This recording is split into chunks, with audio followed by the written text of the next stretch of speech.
Good evening, everyone, and welcome to this evening agenda briefing forum.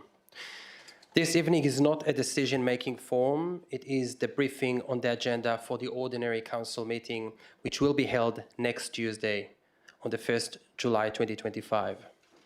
I'd like to remind everyone in the chambers to ensure that comments are respectful to the council and to all meeting attendees, including city officers and those in our public gallery.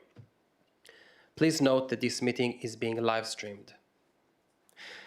I would like to acknowledge the traditional custodians of the land in which we are meeting, the Whadjuk people of the Noongar Nation, and pay our respect to elders past, present, and emerging. Councillors, there are no announcements. Attendance. Councillor Ostasowski is on leave of absence. The Mayor and the CEO are apologies for this evening.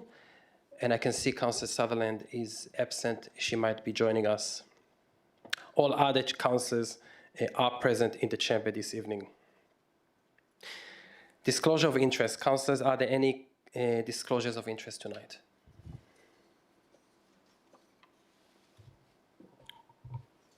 Councillor Ivson. Yes, thank you. I've got it's just the confidential item, that's 14.1.1. I'm a member of the Morley Windmill Sports Club who lease the premises at Wharton Reserve. Thank you. Impartial, I'll stay in the room. Thank you. Anything else, Councillor Ivson? That's it. Thank you. Councillor Leder. On 10.3.3, Roxy Lane Community Garden Licence Agreement and Impartial Interest, as I used to be a coordinator of the Roxy Lane Community Garden. Thank you. Councillor Johnson. Thank you. 10.3.1, my husband owns a property inside the area, so that's a financial interest, so I cannot participate in this item and I will have to leave the room. Thank you. Any other disclosures, councillors? Okay, so we will continue to the deputation part of the meeting. This evening we have 5 in-person deputations. I will explain how the deputation process will work. Each person who is presenting a deputation will be invited to come forward to speak at the microphone for up to 5 minutes. As we get close to 5 minutes, I will let you know so that you can conclude your deputation. Once you have finished, the councillors may have some questions for you. We will start with the first deputation with regards to item 10.1.1, Council Plan 2025 to 2035, and we have Monica Main. Hello, hi. On behalf of the Bayswater Historical Society and the Maylands Peninsula Historical Association, if you can please state your name and suburb, and you have 5 minutes. Thank you. Thanks so much. Hello, my name is Monica Main and I'm Chair of the Bayswater Historical Society. And I'm here this evening representing the 2 historical societies in the city of Bayswater, the Maylands Peninsula Historical Association and the Bayswater Historical Society. Both these groups were formed in the 1990s by a group of dedicated volunteers, and both incorporated not-for-profits continue to be volunteer-run, working from 3 council-owned heritage properties. The Maylands Peninsula Historical Association focuses on the history of Maylands and is based in the old police station on Guildford Road, Maylands, and regularly holds talks in the magnificent Peninsula Hotel building on Railway Parade, Maylands. The Bayswater Historical Society office and museum is based at Halliday House on King William Street, and we focus on the history of all suburbs in the city of Bayswater, including Bayswater, Morley and Naranda, and to a lesser degree, for obvious reasons, Maylands. Both organisations aim to preserve, protect and promote our local heritage and foster a sense of pride in our shared stories and histories. Heritage, both tangible, like buildings and monuments, and intangible, like traditions and stories, shapes our individual and collective identities. It helps us understand our roots and connect with our communities. Studying history and heritage exposes us to different perspectives, cultures and ways of life, fostering empathy, tolerance and a deeper appreciation for cultural diversity. Shared heritage can create a sense of unity and belonging, strengthening social bonds and promoting community spirit. Protecting heritage ensures that future generations can learn from the past, appreciate their cultural legacy, and understand their place in the world. Heritage provides a sense of place, connecting us to specific locations and their history, enhancing our appreciation for the environment and the built environment. Clearly, it's not just the two historical societies that value heritage. The community engagement feedback consistently showed a strong value placed on heritage. We're heartened by the high value placed by the community on our shared heritage, and we support the city recognising the high value placed by the community on heritage by adding heritage to the revised strategic community plan. Acknowledging this, we ask that heritage is embedded in the plan further by way of the following inclusions. The plan's vision, page 45, including heritage. We suggest that it be added to the section headed Sustainable, as per our sustainable city is committed to preserving our environment and heritage, optimising our assets and resources, and ensuring financial resilience for future generations. We note that heritage has been included in the built section, page 47, in the introduction, but not expanded on under outcomes and objectives. We ask that it could be included, for example, under item 2.12, creative livable neighbourhoods and centres that include our built heritage. Many thanks for the opportunity to speak tonight. Thank you, Ms. Main. I will check with councillors if they have any questions. No, thank you very much. Thanks. Councillors, the second deputation that you have on the list was pulled, so we will not have deputation on item 10.2.1 after all. We are moving to item 10.3.1, proposed 40 k's per hour speed zone, Bayswater Residential Precinct. The first deputation is from Georgina Kerr. If you can please come forward and state your name and suburb, and you have 5 minutes. Thank you. Georgina Kerr, Bedford. Sorry, 1 second. We have a Sorry. conflict of interest.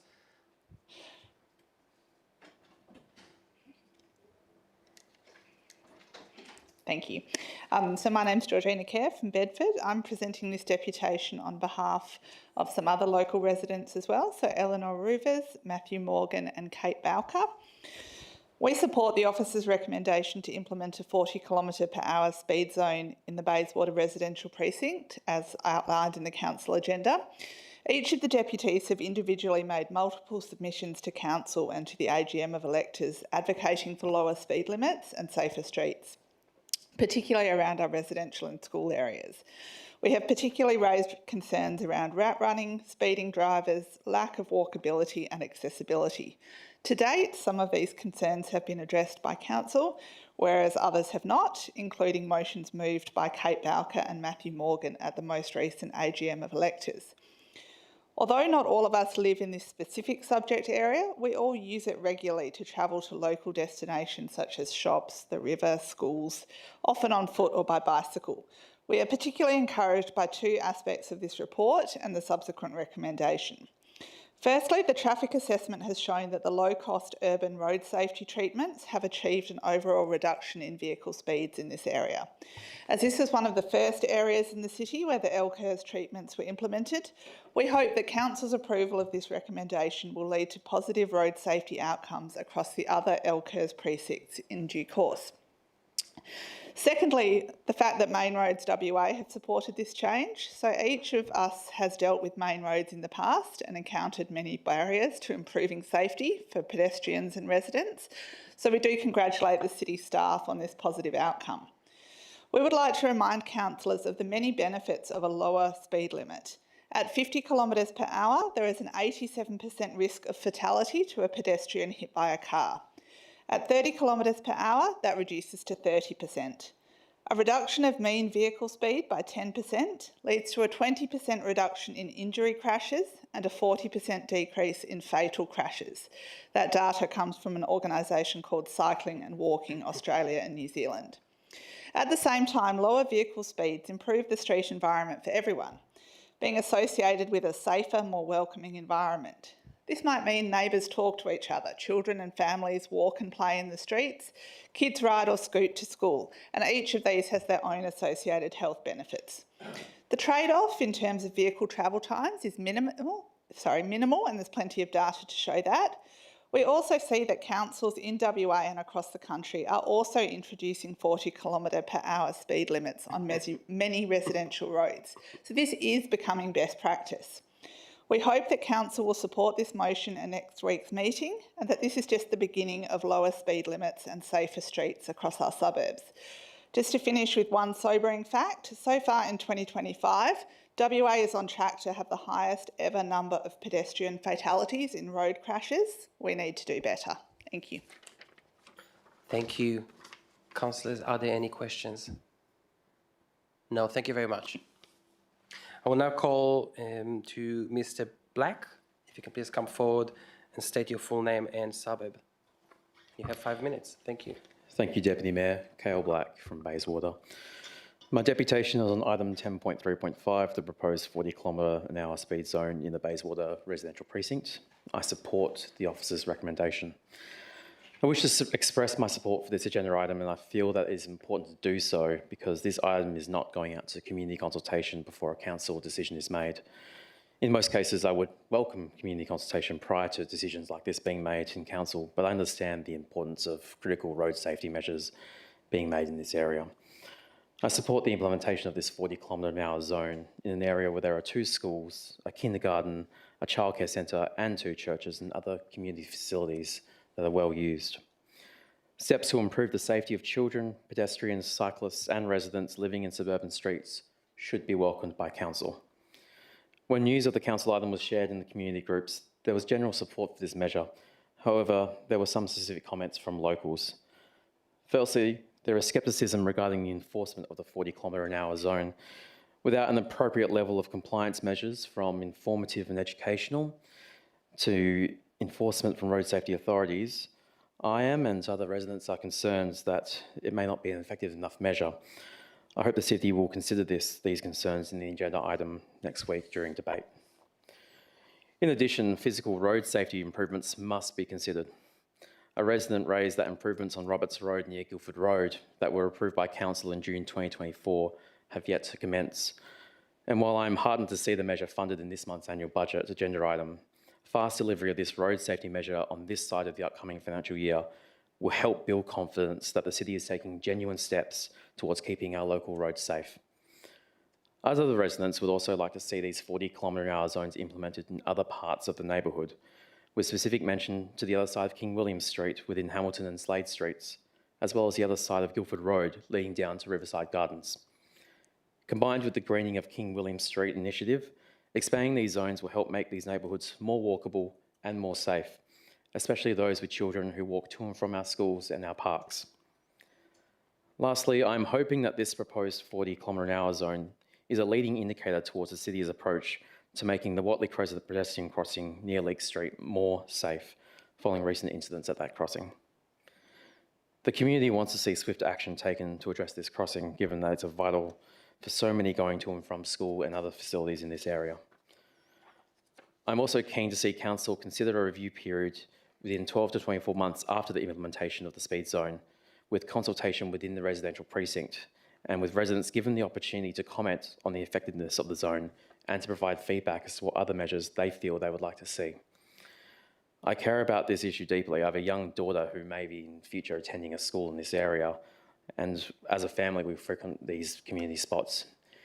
This road safety is very important to me and one I hold dearly. Thank you, and I hope to see council support this important road safety measure next week. Thank you. Councillors, are there any questions? Yes, Councillor Leder.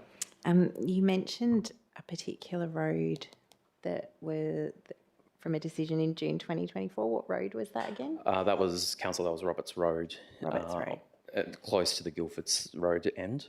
It was an agenda item from the June 2024 meeting. Cool, thank you. Are there any questions? Thank you very much for your deputation. Thank you, Deputy Mayor. Yes, please. Thank you.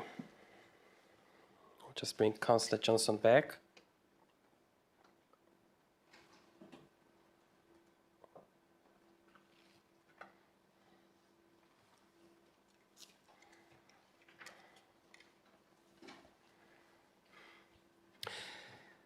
So we are moving to item 10.4.3, proposed change of use to short-term rental accommodation. And we have a deputation for Mr. Williams. Mr. Williams, is he here? No? Okay, so we do not have deputation from him tonight after all. We do have, councillors, another deputation, late deputation that I approved with regards to item 10.4.2, proposed 3 grouped dwellings in Maylands from Aviv Silman. If you can please come forward and state your name and suburb, and you have 5 minutes. Aviv Silman, Naranda. I am not in favor of the officer's recommendation on this item. I think the proposed development on this site should go through because I think given the high demand for housing in Maylands, and currently the site isn't being used for anything, it would be best if we develop the site to house more people, because housing is an inherent good, and therefore I think we should provide inherent good to the people of Maylands, even if it doesn't perfectly accord with the housing, with the planning rules. You have the opportunity to make a quasi-judicial decision to approve a 3-story building, seeing as it is in your hands. The previously existing covenants expired in 2007. If you want to, you can approve more people to live in Maylands, which I think would be a good thing. That's just what I wanted to say. Thank you very much. Councillors, are there any questions? No, thank you very much. Councillors, we received 1 written deputation tonight in relation to item 10.3.3, Roxy Lane Community Garden License Agreement from Kiani Menon Bakaj on behalf of Roxy Lane Community Garden Incorporated. This has been provided to councillors and is published on the city's website, and I will take it as read. We're moving to questions on agenda reports. Councillors, we will now ask questions on items that were first subject to deputations. We'll start with item 10.1.1, Council Plan 2025 to 2023. Any questions, councillors?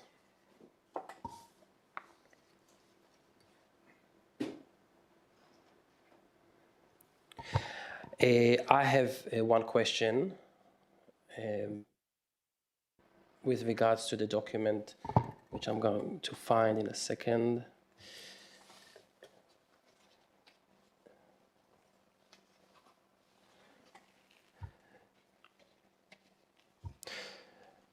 So there is a map of all the wards in the city of Bayswater, which thank you to the officers for adding it.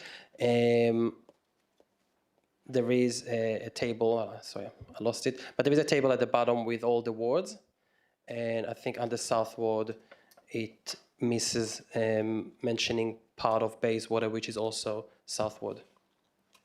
I just want to check that that's correct, if it can be added, and whether we do need to move it on the night or it can be just fixed following the meeting. Will I go to you, Manager for Governance? Thank you. Thank you for your question. Through the presiding member, we can add that to the South Ward. I will double check that before we add it in to the document. Okay, thank you. Any other questions, councillors, on this item? Councillor Palmer. Thank you.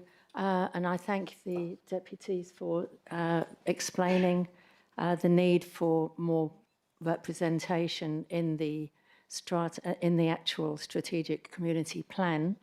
And I think we need to take that on board. And I'm hoping before our meeting next week that can we look closely, please, and make some alterations to put in the words heritage and sustainable as the people have committed. Thank you. Thank you, Councillor Palmer. And you remind me, if you don't mind, I want to ask the officers if they can prepare some amendments on this If you do not move it, I'm happy to move it, similar to what the deputy mentioned in the deputation, along those lines. Thank you. Any other questions, councillors?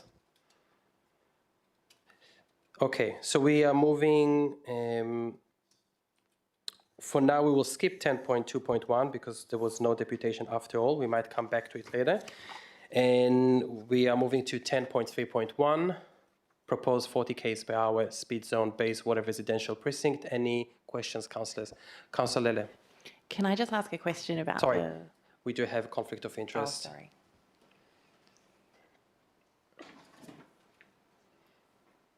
Yes. Can I ask about Roberts Road? Does the city, through the mayor, through the deputy mayor, know when that is planned to be implemented? Yes, please, to the director. Through the chair, it is included in the draft 2025-26 budget. So it's included there as being delivered in that financial year. The exact timing of works, I can't give you that at the moment. We're still in the planning phase of when projects are going to be delivered. So a lot of that comes down to availability of contractors and making sure the designs are approved and yeah, all the approvals are in place. Okay, just to confirm, the full funding for that project is in this budget that's being considered in this meeting? Through the chair, I believe so. Okay, thank you.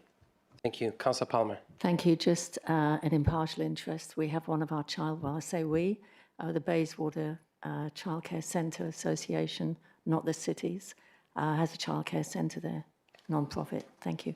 Thank you. The officers noted it down. Impartial. Impartial. Any other questions, councillors? No. Thank you. If we can please call Councillor Johnson back to the chamber.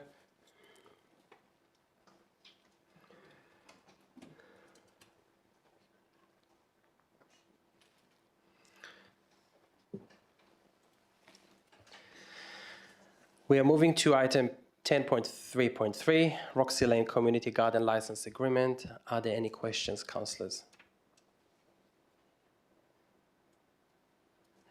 We will move to item 10.4.3, proposed change of use to short-term rental accommodation in Bayswater. Any questions, councillors? I have one question.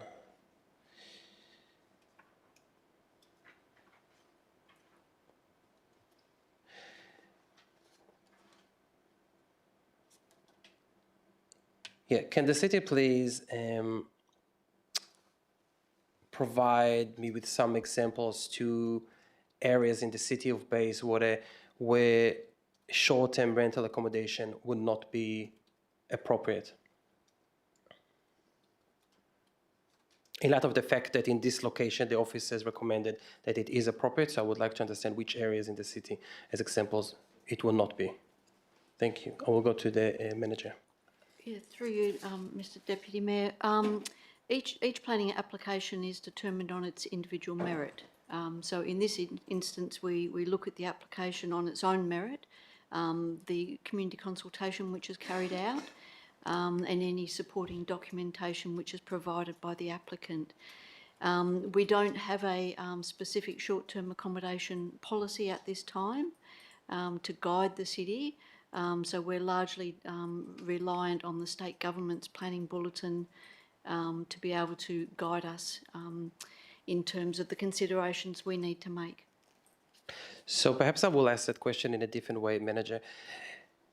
Would there be some areas in the city of Bayswater where we can assume that the city will recommend not to approve short-term rental accommodation? Or in light of those considerations, proximity to the river, to public transport, I should assume that the whole city of Bayswater is available for short-term rental accommodation? Through Deputy Mayor, the city is proposing to produce a policy to guide how we determine or consider short-term rental applications. And the sorts of considerations would include proximity to retail, public transport, tourist destinations and the like. But at this point in time, we don't have such a policy. Okay, thank you very much. Any other questions, councillors? Yes, Councillor Johnson. Yeah, thank you. Probably a follow-up to that, if I might. So I was interested to hear that we don't have a policy around short-term accommodations. Are we required to under the new sort of state government requirements for registering these properties? I'll go to the manager. Through you, Deputy Mayor, it's our understanding that not at this point in time. The planning framework is moving with respect to short-term rental accommodation, and it's the city's intention to fill that void, but there isn't a requirement to. Thank you. Then can I ask further, is it proposed then that under what sort of strategic framework would we be, I guess, putting in guidelines for the locations for short-term rentals? Through you, Deputy Mayor, we would look at the guidance which is coming through from the state government with respect to short-term accommodation, and in terms of those characteristics which are such as proximity to public transport, tourist destinations, retail, and the like. We are currently reviewing our local planning strategy and obviously the preparation of the town planning scheme, and it may be the case that there is scope to be able to consider, high density nodes where short-term accommodation may be appropriate. Yep. Thank you. Councillor Leder. Currently, short-term properties that have been approved for short-term rental, are they classified as residential for the purposes of rates? Yep, manager, thank you. Deputy Mayor, yes, they are. Thank you. Any other questions, councillors? No, thank you. We will move to item 10.4.2, the group dwellings in Maylands. Any questions, councillors? Thank you. So, councillors, we are now going to ask if there are any questions about other items on the agenda that they were not subject to deputations. Yes, Councillor Johnson. So I have a Yeah, you can take your time. Yeah, thank you. I have a question on 10.1.2, so the EOI for the lease of the Rise Yes. Cafe. And so I just didn't double check what was in the confidential, what wasn't. So just shout out. Is there any scope within this approval for us to require the successful applicant to use reusable or compostable packaging and provide FOGO facilities, given that it's in our facility? Manager, yeah, thank you. I might have to take that one on notice and get back to you. Thank you. Any questions on this item, on the Rise? Yes, Councillor Leder.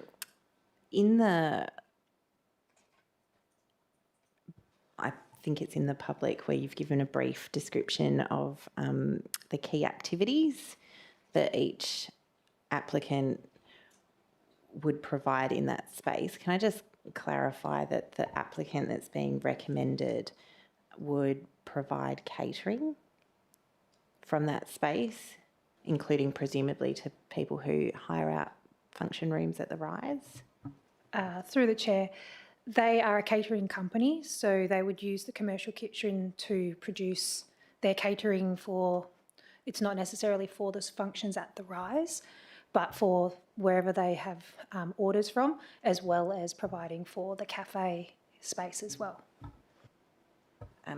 But there is the potential for that to work with people who hire out the function rooms at the Rise?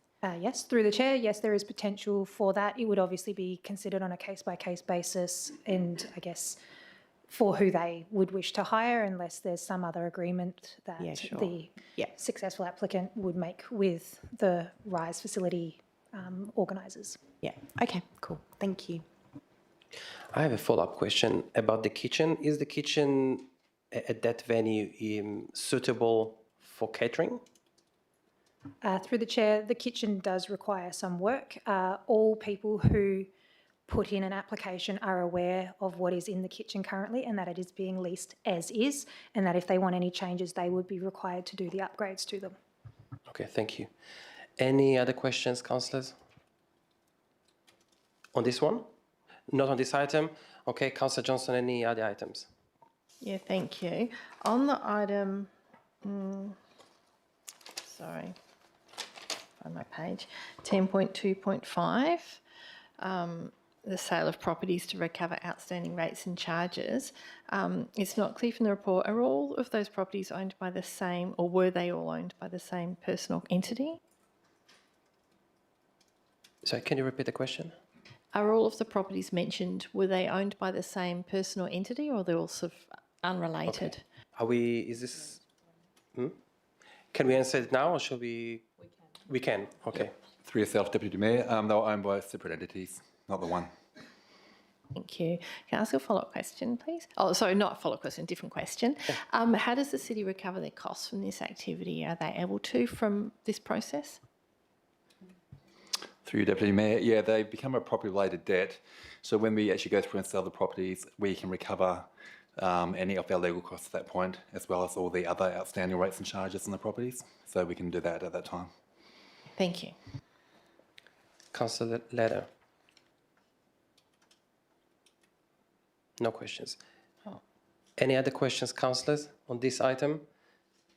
I have a question, but it is with regards to the confidential attachment, so I will wait with that to the end of the meeting. On this item, Councillor Johnson, no. Which other items? I have a question on the budget item, 10.2.1. Please. Just wondering in this, the budget that we've got in front of us, how much are we proposing to spend on feral animal control and particularly on cat enclosures, please? I will go to the manager. Through you, Deputy Mayor, I think we may have to take that on notice. I can't recall exactly. Okay, we'll take it on notice. Thank you, that's all. Any other questions on the budget item? I have two questions, please. The first one is with regards to the rating for vacant lots.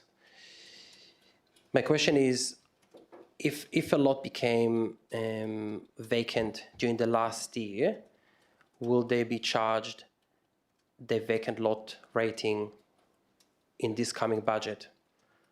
Or will it need to wait until we have the GRV assessment next year?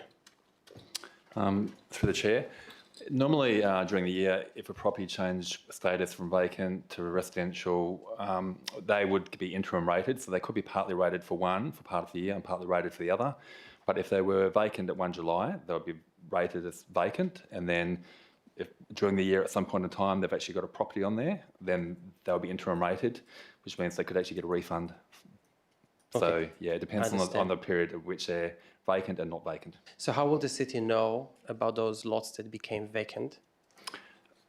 Through the Chair, we work a lot with Water Corp, and we do get updated by Landgate as well in terms of when the status changes. So we work with other state government entities to determine when they are and aren't vacant. And that is not related to the GRV assessment that happens every 3 years? Through the Chair, no. It happens annually, those notices? Nothing to do with GRV rating. Okay. Every 3 years. Yeah. Okay, thank you. My other question is about the Morley Sport and Rec Centre. It was my understanding that the budget makes some changes to the services at that recreation centre. So my first question is whether that's the case, whether the budget still makes any changes to the services. Through the Chair, I believe that yeah, it did. We ended up removing, I think, the gym at the Morley Sports and Rec Centre. That was done as part of throughout the budget workshops that we had, yeah. So closing the gym and the creche? I can't recall. Sorry, through the Chair, I can't recall if the creche was included as being closed as well. I don't know if anyone else can recall. Please, can you point me where I can find that information in the budget? Because I couldn't find any of that, and I wasn't sure if it's still there. Where is it mentioned? You can take it on notice if you want. Through the chair, I can't recall actually even it I would be will mentioned go- it in the budget that we have removed that particular service, but I'll let. I will go to the acting CEO. Thank you. Deputy Mayor, it's not specifically listed in the report that's in front of council. This was discussed in detail in the briefing notes and the workshops that council held to develop the budget. So in the lead up to what is presented tonight. Okay, thank you. Councillors, any other questions about the budget item? No. Councillor Johnson, any other items? No, thank you. Councillors, any other items that you would like to ask questions on?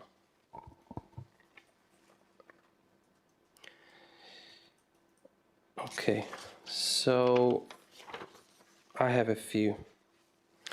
10.3.2 Gilbert Street footpath provision.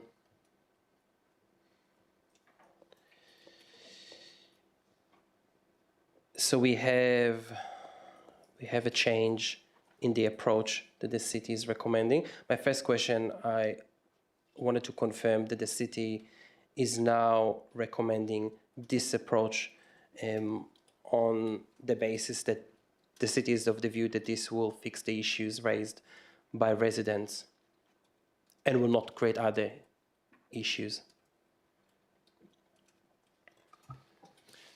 So what's proposed is to basically remove through traffic around between those two roads, Gilbert and Rocher Place.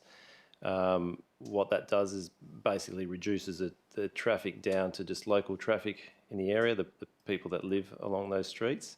So it essentially makes the environment much safer for pedestrians to be able to use the road rather than building a footpath in the confined space that exists along that road. They must understand that road reserve is narrower than usual, and to fit the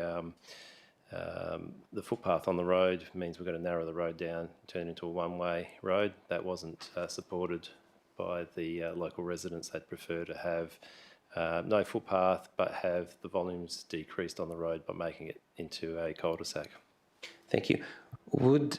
By implementing this, will there be any impact on the nearby street, Goldmead Street? More traffic on that street?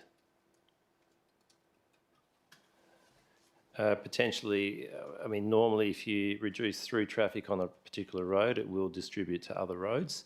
So there probably will be some minor increases on other roads to compensate for that road not being part of the road network as a through route. And just to clarify this, so that is not a concern to the city?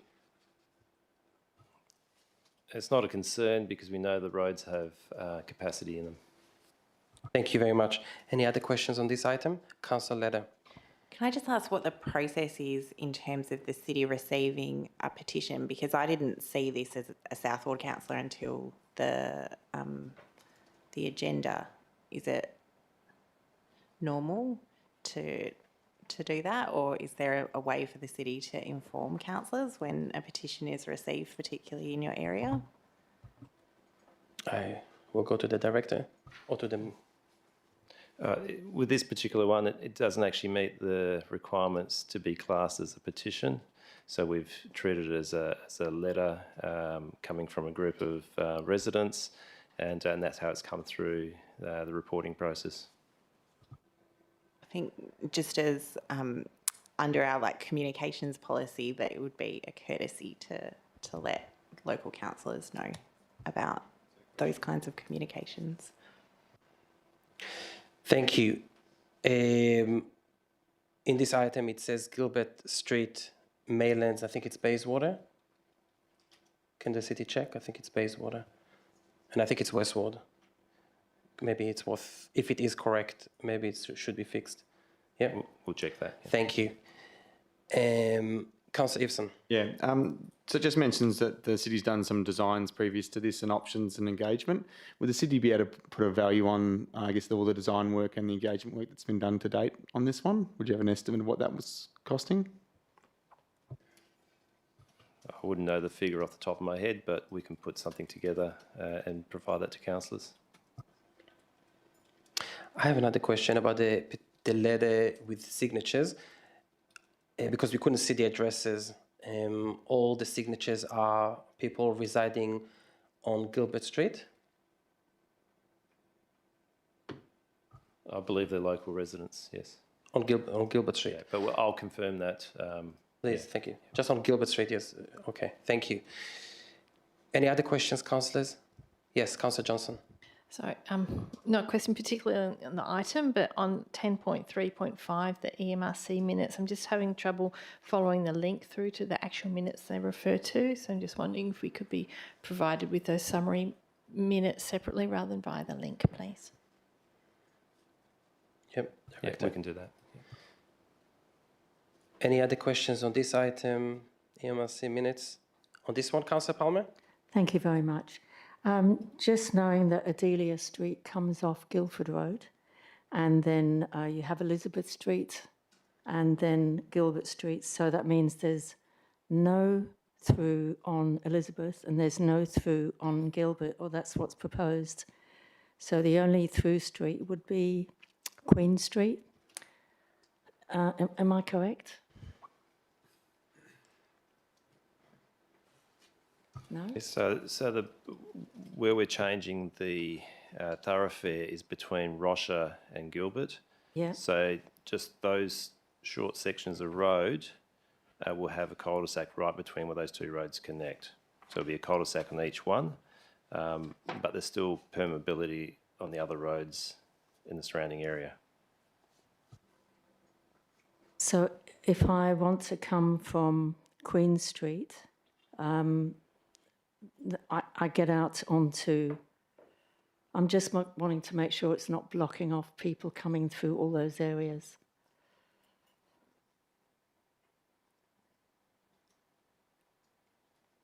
Oh, I haven't got a map in front of me, but this change only affects the immediate local residents around that particular There's a lot stretch of of them. road. Okay, thank you. Any other questions on the Gilbert Street footpath provision? I have a quick question about 10.5.1.6, quarter 3 quarterly performance report. It mentions my online page 123. There is a table with several plans and strategies and the progress, and the last one is the Maylands Town Centre car parking strategy 2018, and it says 50% has not been implemented. I couldn't see the details of the actions that haven't been implemented in this report. Unless I missed it, can we please get it, a copy of the 50% that the cities mentioned that are on hold or off track? An explanation on each about the status. Who is responsible? Manager for governance. Thank you, Deputy Mayor. Yes, I'll take that question on notice, but I do think that it is contained in one of the attachments, but I'll look for that and Thank you. through the reference. Okay. Any other questions, councillors, on any of the items? If not, as I mentioned before, I have one small question about item 10.2.5, but about the confidential attachment. So in that case, I will ask to close the doors. It is confidential. And later we'll close the meeting.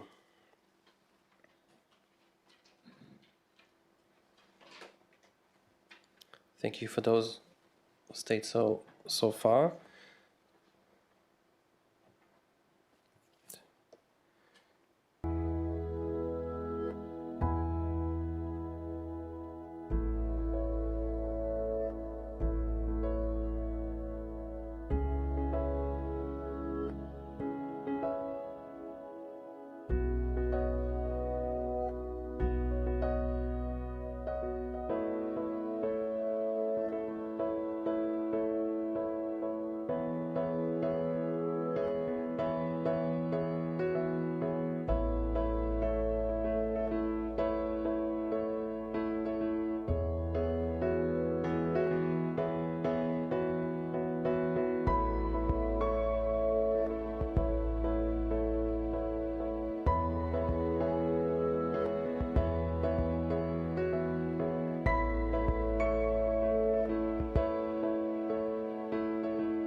Thank you, and we are back, and I will close the meeting at 7:46. Thank you, everyone.